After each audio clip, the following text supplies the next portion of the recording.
The rain finally ceases its relentless downpour, leaving behind a refreshed world adorned with puddles and the shimmering colors of a rainbow.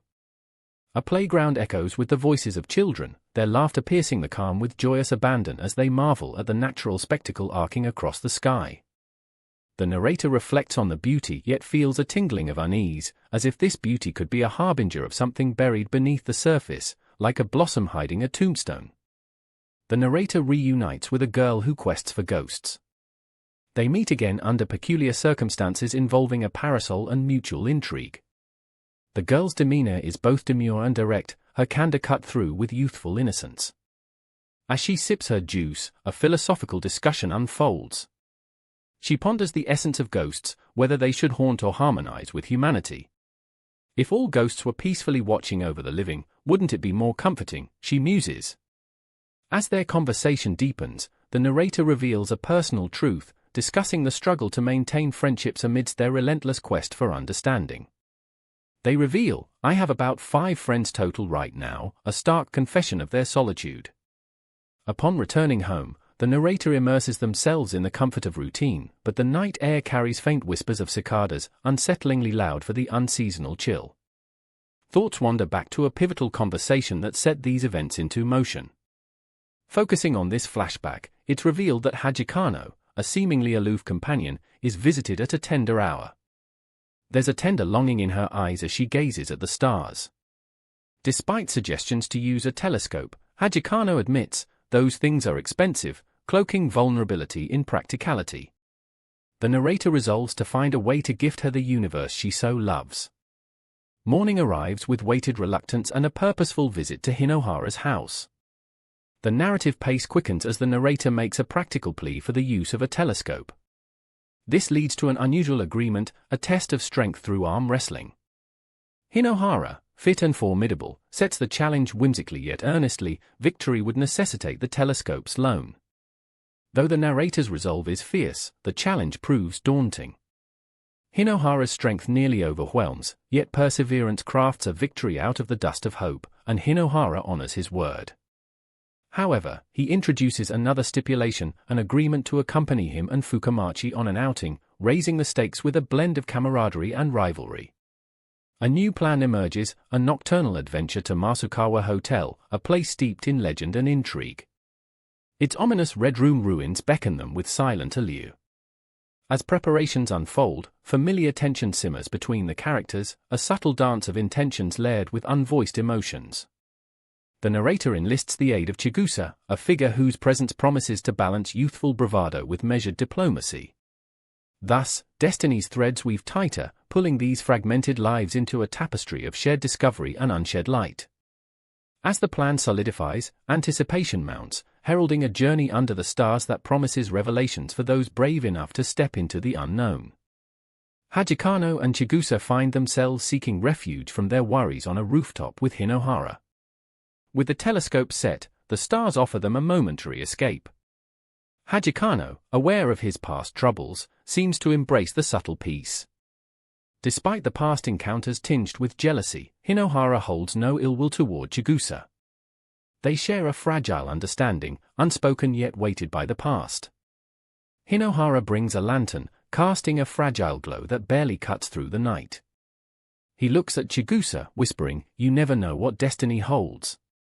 Suspense lingers as Hajikano admits, "You've got a pretty good face all around." There's a lightness, an unshaken camaraderie that starts to take root. They take turns gazing at Saturn through the telescope. Hinohara remarks, "Your brain beautifies it according to the amount of effort you put in." This observation resonates deeply with Chigusa. Her intrigue grows for the cosmos, reflective of her recent revelations. As Hinohara jokes about Saturn's rings, Chigusa's laughter breaks the tension.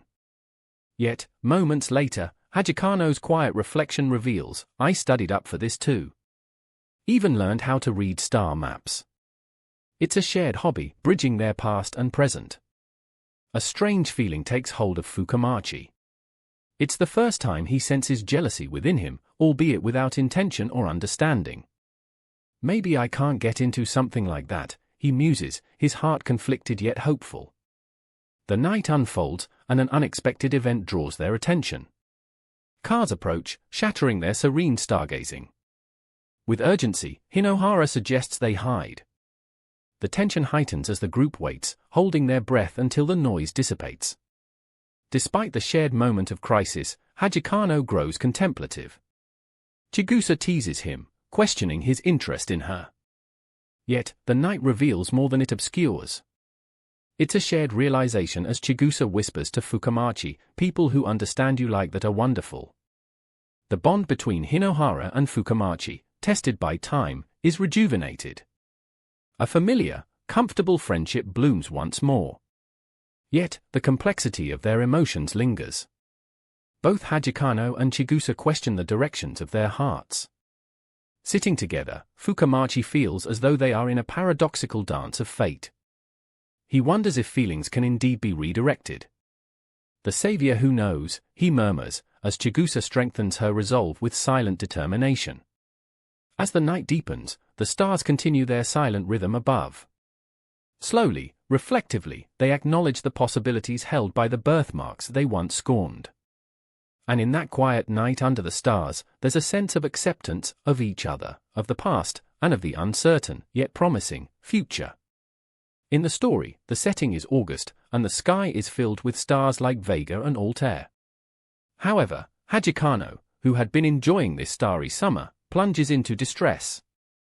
It starts with a conversation between characters pondering the impact of birthmarks and competition, revealing their vulnerabilities. Chigusa shares feelings of ignorance and regret, while enigmatic events begin to unfold around Hajikano. The weather takes a turn, with heavy rains marking a shift in mood. On August 14th, rain pours down heavily, setting a somber backdrop to the unfolding events. By August 15th, an unexpected tragedy strikes when Hajikano disappears into the sea, ending a brief but poignant connection. Meanwhile, a phone call shakes the narrator, disrupting a quiet afternoon. The anticipation and unease grow as they grapple with the silence on the other end, hoping for words that never come. Concern for Hajikano's well-being intensifies as they reflect on her recent behavior, wondering if there were signs they missed. The narrator rushes over on a bike, anxious and drenched, to Hajikano's house. Aya, providing insights into Hajikano's mindset, adds layers to this complex relationship. Aya questions if Hajikano might have harmed herself, and their worry becomes almost tangible. They ponder if Hajikano had made a conscious decision regarding her fate, heightening their sense of urgency.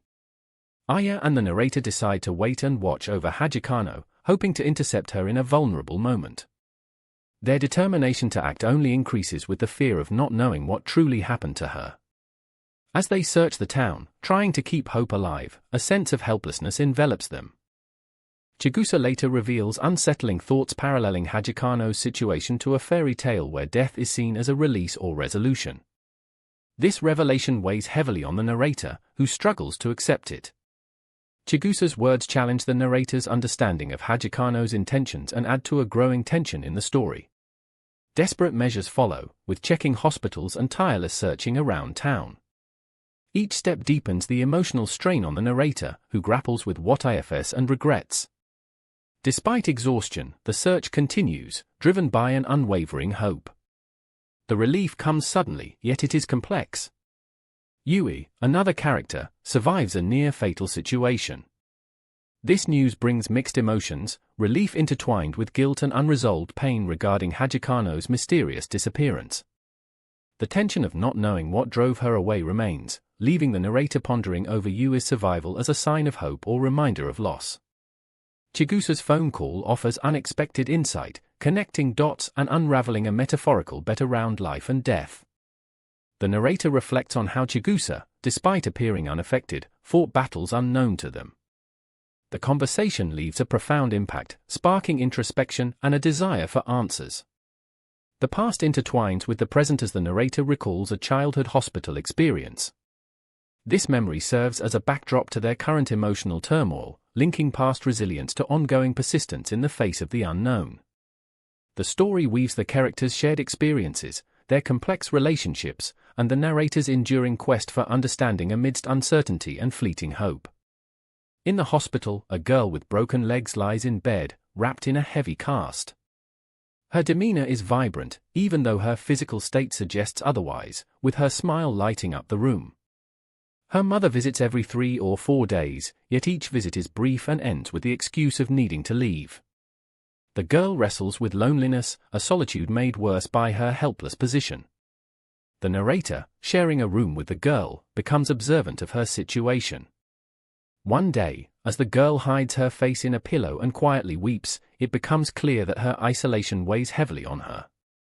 The hospital's environment, filled with discomfort and uncertainty, adds to their shared sense of powerlessness. A turning point occurs during a festival heard through the open window of their room. As the cheerful sounds spill in, the narrator impulsively touches the girl's hand. She is startled at first, but then a silent understanding forms between them. The girl's face is wet with tears, reflecting her feelings of longing and similarity to what he's feeling. In an attempt to connect, the narrator performs a simple magic trick, which the girl warmly appreciates with applause. This budding friendship allows them to converse openly, sharing vulnerabilities and fears. The girl speaks of her birthmark and worries about living life in a wheelchair. "You could cry," the narrator suggests, "but I'd shout at my mom if I were you." Yet, the girl responds with resilience, touching on her fear of what she calls selfishness. Before leaving the hospital, they share a heartfelt moment. They agree to write letters, and the girl promises she'll ask for him when she's out. But as time passes, the letters become less frequent until they stop altogether. The narrator, moving into a different phase of life, begins to forget this girl who once filled the days with tender friendship. Years later, while watching the sea, these memories return when the narrator runs into Chigusa, the girl he once knew. They reminisce about their shared past, and Chigusa reveals her struggles with discrimination at school, fearing she'd be judged by others, including the narrator. She opens up about how she didn't expect their relationship to progress because of her condition. Finally, she hands him a letter, containing words that essentially force the narrator to confront the present. They both stand by the sea, absorbing the vastness around them, and in a moment of innocent wonder, she disappears, leaving only her wheelchair behind. Left alone, the narrator contemplates the events that brought him to this moment. Visiting Hinohara, they unravel strange occurrences surrounding Chigusa's mysterious disappearance, including rumors of her drowning. The conversation reveals Chigusa's determination to protect the narrator from the strange things happening around them. As the pieces of the puzzle fall into place, a complex web of emotions and memories entangle them. Unresolved fears and uncertainties hang in the air, leaving the narrator to navigate the shadows of what remains unsaid. The letter Chigusa left behind holds secrets that tease answers, but also deeper questions about the past and future. As the story unfolds, Hajikano grapples with the shadows of her past, trying to reclaim the fragments of her shattered life. Chigusa's gaze pierces into the heart of the matter as she confronts Hajikano about the sin she seeks to atone for. Hajikano's response is laden with resignation, a quiet acceptance of a fate marked by silence.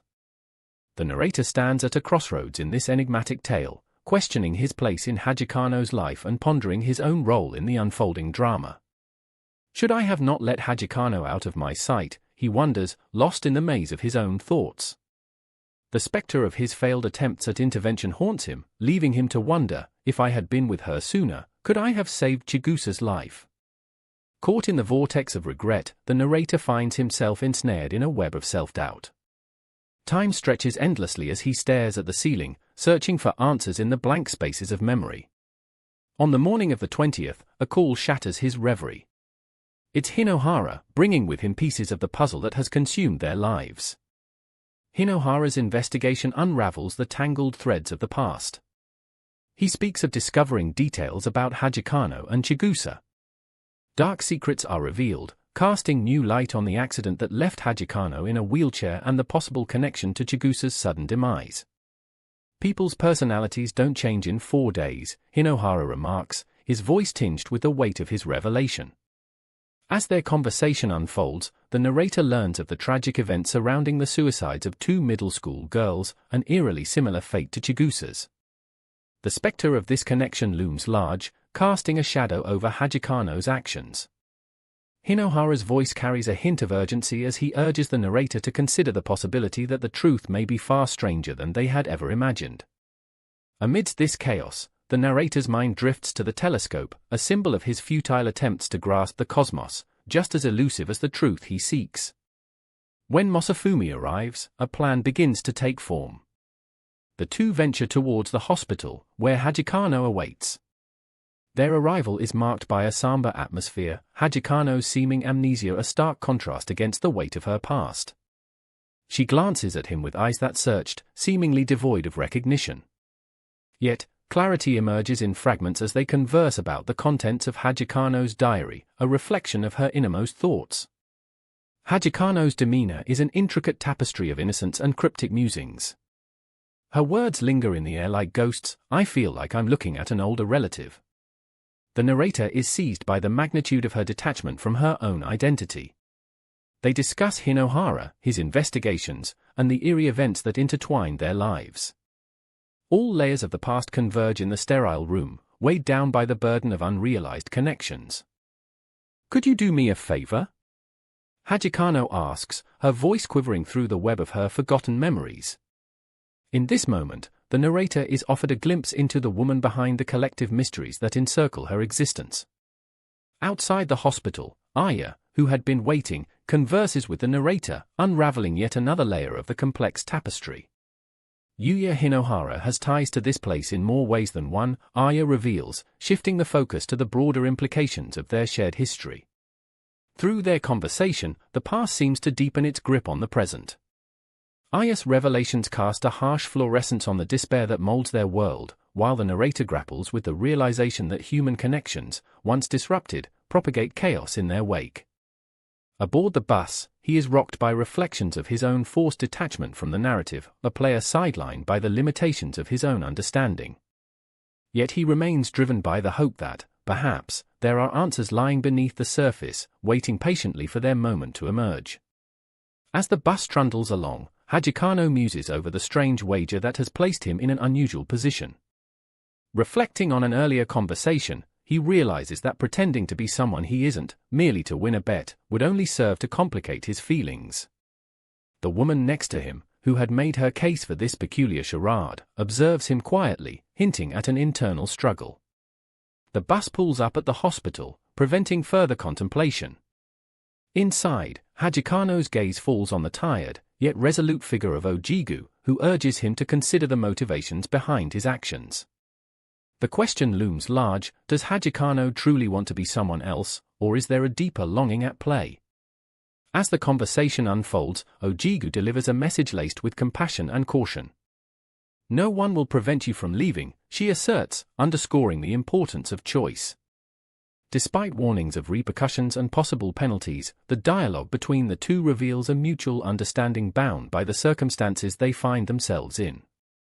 Stepping into the realm of personal identity and illusions, Hajikano recognizes the weight of his predicament.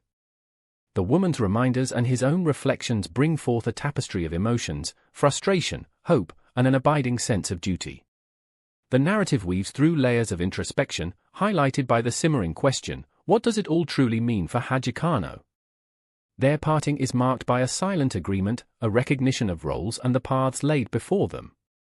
As she departs, her words resonate with Hajikano: "Since you have already assumed Yuya Hinohara's identity, play the part." The weight of her resolve leaves a lasting impression on him, igniting a flicker of determination. In a moment of unexpected levity, Hajikano meanders through memories cast in the warm glow of summers past. His thoughts drift back to the days of youthful exuberance, spent by the neighborhood pond. The fleeting image of a goldfish bowl serves as a poignant metaphor, fragile and inherently transient. The narrative unfolds with delicate precision.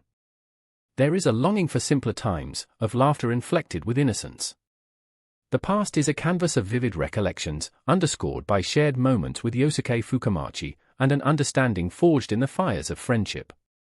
Amidst the echoes of yesteryears, a letter arrives, pulling Hajikano back to stark reality. A sobering reminder of impending decisions brings clarity to his wandering thoughts. The narrative gradually unwinds, radiating with emotional resonance, a testament to the gravity of what needs to be done. Thus, he finds himself at the edge of a precipice, where heartfelt decisions and a final farewell intermingle. The weight of the moment is palpable as Hajikano ventures into the future with cautious optimism. Emotions thrum beneath the surface, tethered by the yearning to create cherished memories before the days run out. In this intricate dance of identity and desire, Hajikano charts his course through poignant reflections. The path he chooses is laden with uncertainty and the promise of epiphany, an exploration of self and the ties that bind. As the narrative unfolds, there is a palpable sense of yearning, a quest defined by understanding and the essence of who he truly is. After taking a deep breath at Chikagawa Station, Yuichi finds himself at Hajikano's grandmother's house, anticipating his meeting with her. Despite their past, Hajikano has no memory due to a traumatic accident, and Yuichi approaches this reunion with trepidation and hope. Upon arriving, Yuichi is greeted by Hajikano's grandmother, and he enters the house, filled with an air of nostalgia. He notices the house's details, including a chair with a half-read book beside it and barley tea in a glass. It mirrors the grandmother's meticulous lifestyle.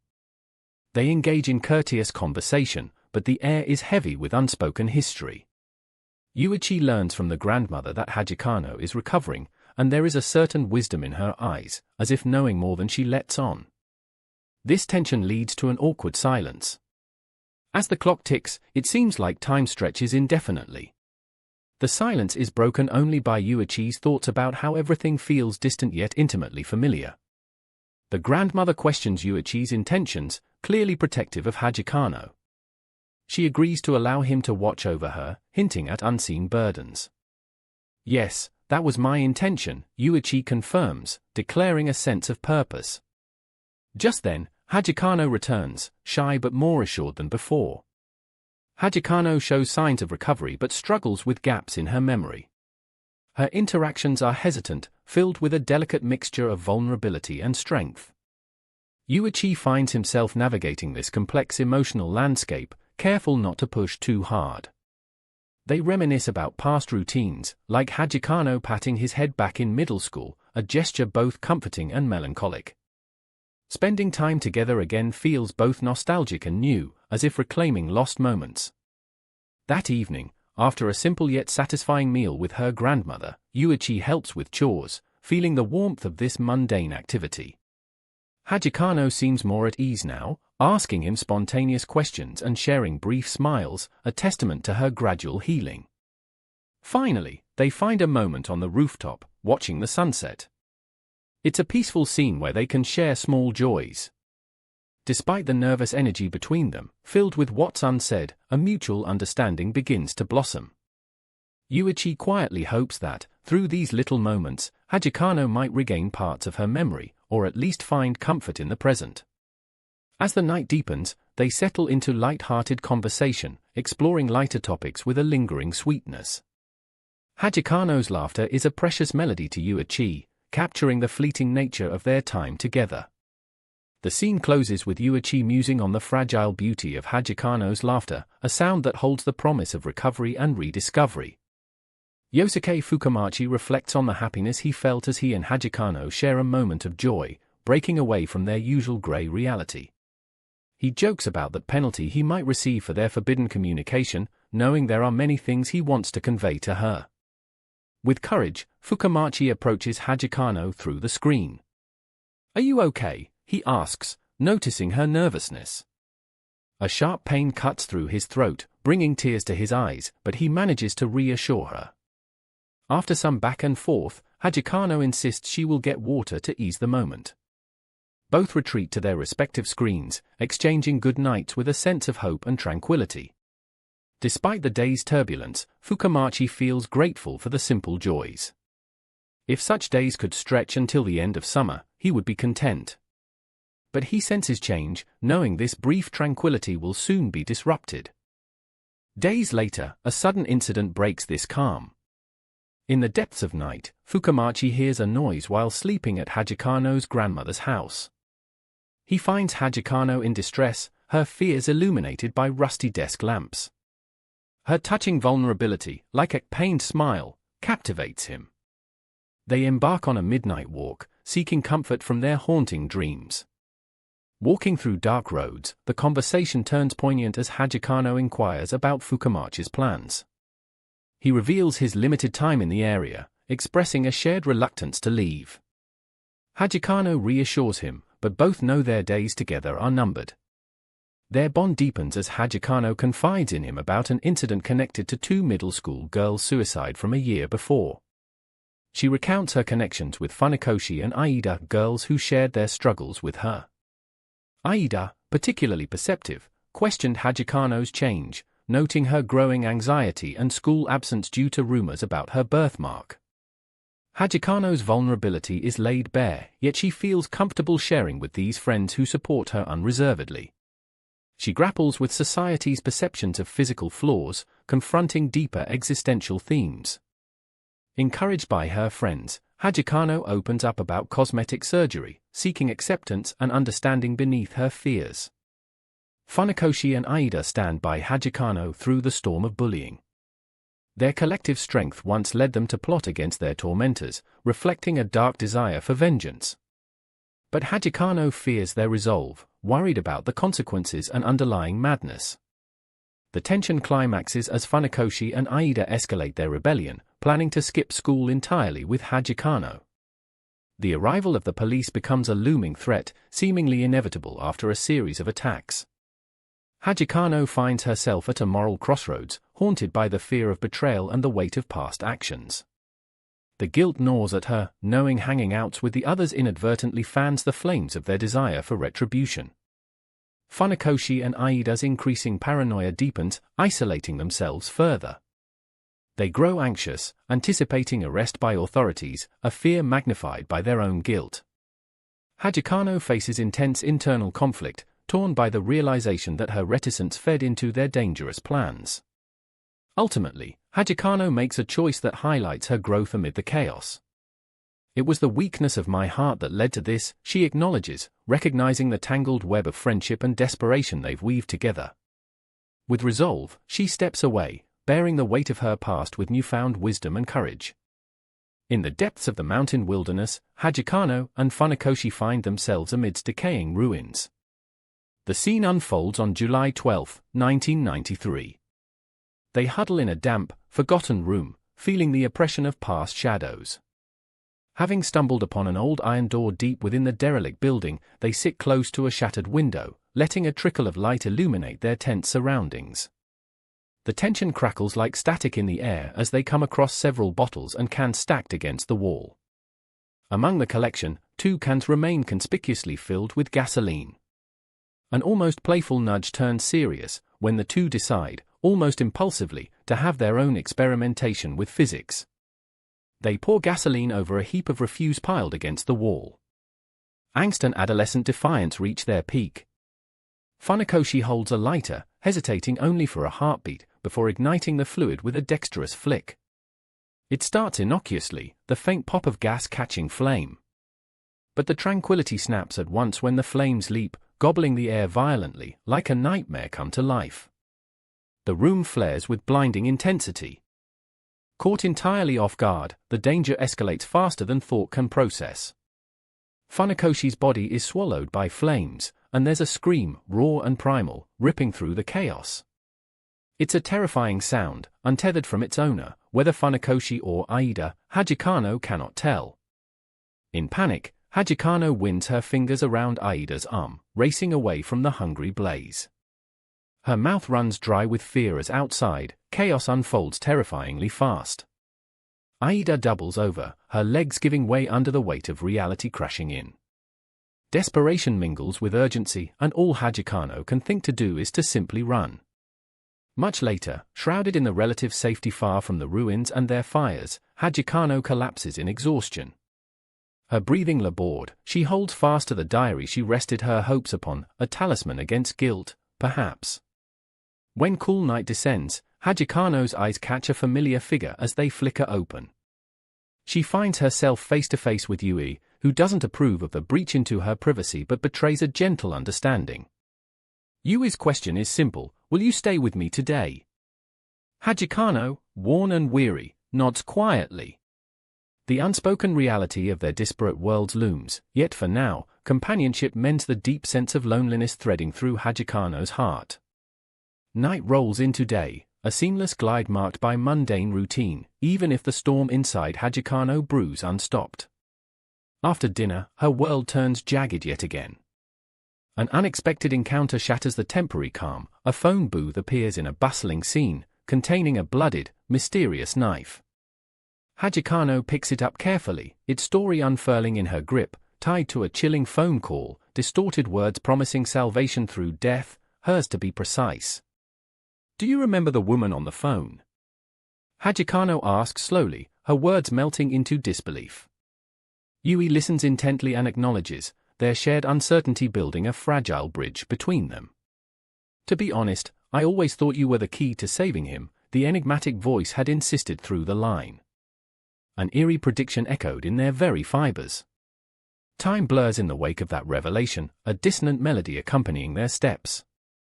Hajikano, despite her fears, resolves to confront it all. After a tangled mixture of hope and despair, she stands before Yui, offering the knife with trembling hands. "I'm afraid of getting it wrong. But pretending I didn't see this isn't an option." Yui, wrapped tightly in raw emotion, touches the knife one last time, her motions deliberate. She feels its weight on her conscience, aware that hesitation belongs to the edge of the blade. Hajikano's resolve deepens, and amidst wavering bravery, she lets Yui make the incision, a decision born of a desperate desire to cling to life, against the odds. Pain pierces through Hajikano, but she's resolute, her voice steady as she declares that even lies aren't enough to unravel her will to survive. Dusk finds them washed in a haunted quietude as the two souls share an unspoken vow. "I'll try not to forget you," whispers Hajikano. The air hangs heavy with unseen tears and unsaid promises. An understanding passes between them, a momentous, fragile connection in the presence of the vast unknown. The evening veils their secrets as they continue through the dark, a quiet echo of what might come next trailing behind them like ghostly whispers. In the distance, a rare public phone rings again, demanding attention. Yui clings to each crafted phrase left hanging in the liminal silence, an invitation and a reminder wrapped in impromptu vows. "If I change my mind, will you come again?" A few days later, under the shelter of the Minajiza Summer Festival, an eerie festivity entwines with melancholy. Hajikano wears a yukata, its fabric delicate against her skin, barely concealing her disquiet. As night falls, they walk on quiet roads, punctuated memos of past gatherings warming her spirit, if only slightly. Amidst the lively celebration, they pause to immerse in timeless traditions, a world where taiko drums beat like the heart in her chest, igniting unspoken passions. Yui's resolve flares vibrant against the backdrop of sounds and colors, and near the center of it all, they stand grounded, rooted within the moment. The cultural layers are thick, and each note of music seems to be a plea to remember. An unexpected performance of the mermaid song fills the summer air. It hums a melody forgotten somewhere in time, a vivid memory for Hajikano who smiles softly, recalling another time and place where she heard Chigusa sing the very notes that now slide seamlessly through the celebratory chaos. As the festival unfolds, it draws Hajikano back to days estranged from reality. Once again, she hears echoes from 1988, moments washed up against another summer. It's a season past, holding moments suspended in silence yet tinged with influence. The sound mixes with distant memories as if guiding her along the unresolved strands of her existence. Hajikano recollects the day she'd been visited by Yui, watching television when a sharp knock jarred her solitude. Yui, armed with straightforwardness, breached her defenses, an unassuming backpack slung over her shoulder, a gentle persistence in her gaze. They lingered in an unspoken understanding, no need for words when presence was enough. Here, where past and present dance an intricate waltz, Hajikano finds brief peace. The unassuming visit carries with it the promise of connection, sustaining her as she battles inner storms and outer trials. The thread woven through each page remains vital, a beckoning call, yearning to untangle the knots that tied Hajikano to her injured self, a self suffocating beneath the weight of forgotten truths. Through fleeting fragments of shared moments and whispered regrets, Hajikano navigates her understanding of loneliness and togetherness. As the pages turn, her reflections gather, weaving a net of introspection that captures both shadow and light. Words are sometimes sharp, yet so is resilience. In spaces wide between them, Hajikano holds memories close, tucking away the promise of renewal into the quiet echoes of the passing days. The place she called from draws nearer still, inviting her to step closer, ever closer to peace. Yosuke feels a mix of embarrassment and anticipation as he prepares for a study session with his friend Hajikano. To his surprise, Hajikano arrives, claiming there are no classes that day. Yosuke is overjoyed, as he worries about missing school due to his ongoing illness. The morning unfolds with Yosuke helping Hajikano clean her clothes at home. Despite the mundane tasks, Yosuke cherishes the normalcy and appreciates Hajikano's comforting presence. He lies to her about having a habit of doing little on days off, hoping she doesn't see through his facade. Hajikano's quiet acceptance of his words stirs a wave of guilt and introspection within him. As the day progresses, Yosuke wrestles with his complex emotions. He feels inadequate and fears Hajikano might see him as less than an equal. Despite these insecurities, Yosuke resolves to go to school and face his fears head-on. Arriving at school, Yosuke can't find anyone, not even in the lunch area, reinforcing his aloneness. Desperate for some semblance of connection, he searches through class photos, seeking pictures of Hajikano. As he looks at one image, he contemplates the dynamic of their friendship. Yosuke realizes that his self-image is deeply intertwined with how he thinks Hajikano perceives him. Yosuke becomes aware of his own limitations and insecurities, which seem magnified by Hajikano's mere presence. Despite the warmth he feels around her, there is a lingering fear of rejection, stemming from the physical mark he carries and his struggle with self-worth. Determined to overcome these doubts, Yosuke sets off on a journey to an abandoned shrine, hoping to rid himself of this burden. The walk is arduous, and the weight of his drenched coat underscores his resolve. The shrine holds a myth of granting wishes, and Yosuke yearns for anything that might offer solace or change. Inside the shrine, Yosuke feels the weight of despair lighten, as if the walls whisper promises of comfort. In this moment of quiet, Hajikano unexpectedly appears with a flashlight. Her presence, once mysterious, now feels like a lifeline. Yosuke is both comforted and confused by her knowledge of his whereabouts. Her appearance sparks hope amidst his turmoil. Hajikano speaks softly, assuring Yosuke of their friendship. The warmth of her touch and her words float through the air, filling Yosuke with a sense of belonging. She shares that she's worried about him and enjoys their silent companionship. Together, they watch the rain stop and the night sky opens up. The setting is serene, as if weaving them into its narrative. Under the canopy of stars, they talk about everything and nothing, reflecting on their connection. Hajikano's gentle voice fills the air with song, crystallizing the moment into a memory Yosuke knows will stay with him. As Yosuke listens to Hajikano, he feels his world shift from isolation to inclusion, from doubt to tentative joy. Her presence transforms the abandoned shrine into a sanctuary, a place where their shared experiences create a new reality.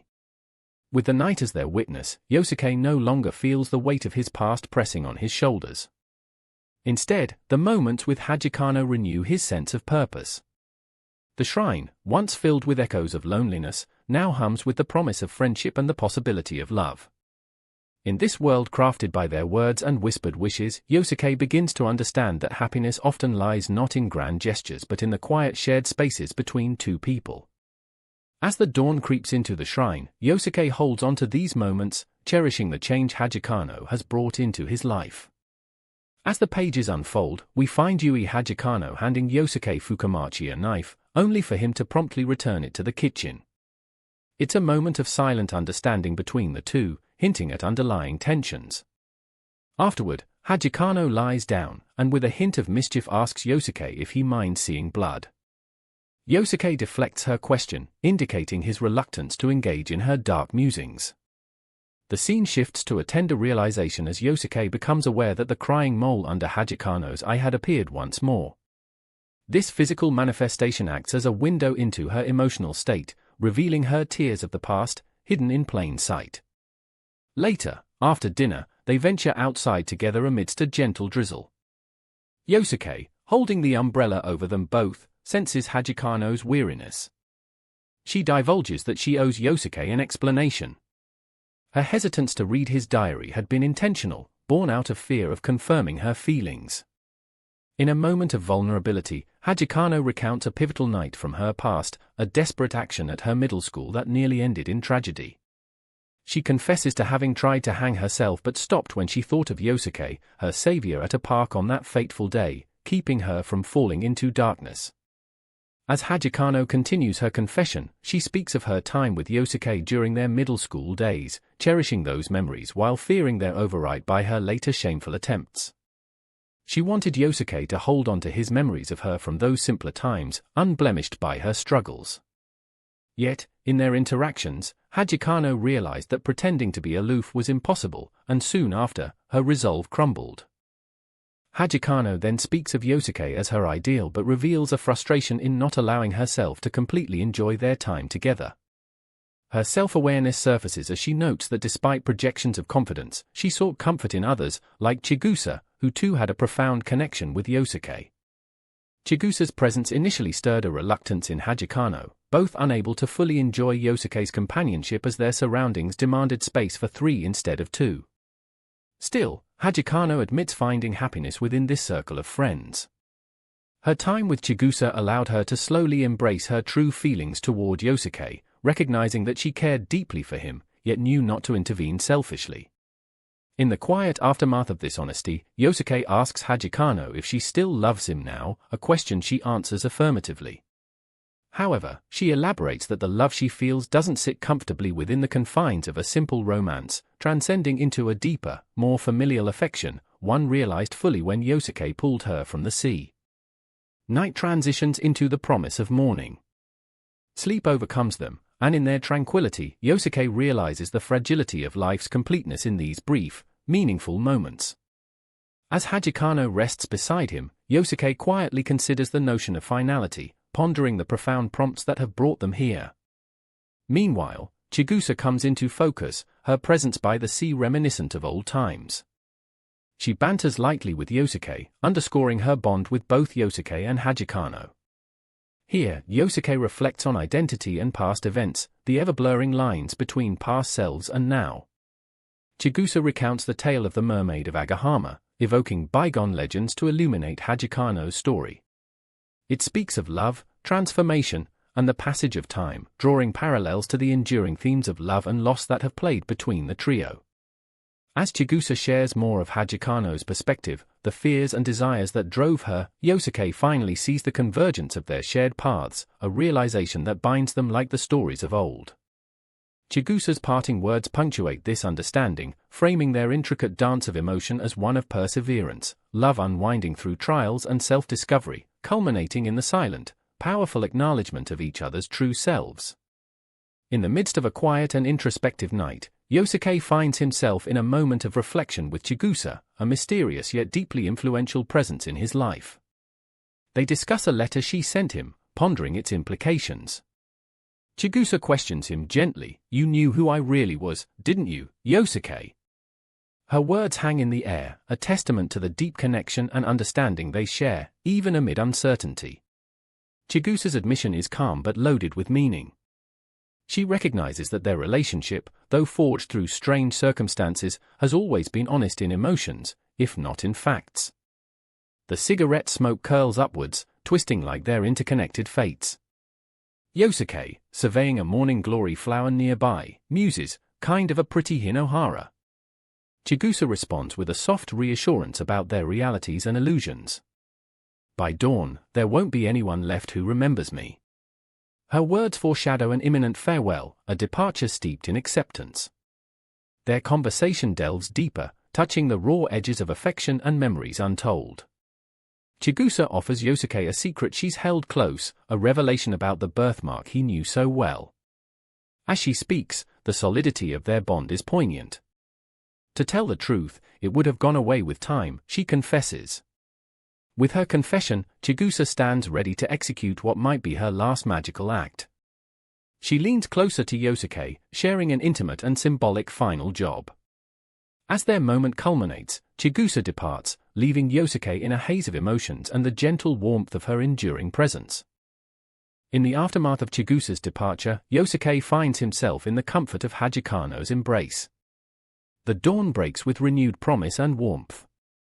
Hajikano's voice is a soothing balm to him. Welcome back, Yosuke.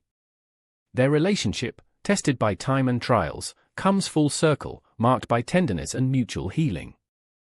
The epilogue of Yosuke's summer chronicles the profound change over his 16th year. As the months pass, even Minagiza High School cleanses itself of Chigusa's traces, highlighting her ethereal and transient nature. And while traces of Chigusa have faded, her impact lingers. Yosuke continues to navigate high school life, his connections deepened by the summer's experiences. Hajikano and he share moments, her presence now a comforting constant. The weight of unspoken truth binds him to the memory of Chigusa, yet he finds solace and grounding in Hajikano. As he walks the familiar streets, the ghost of the past occasionally resurfaces, a reminder that memories and emotions are as enduring as they are ephemeral. He encounters a girl reminiscent of Yadamaru's sister, echoing the night's fantastical occurrences. The encounter hints at unresolved stories and the mysterious intertwining of fate.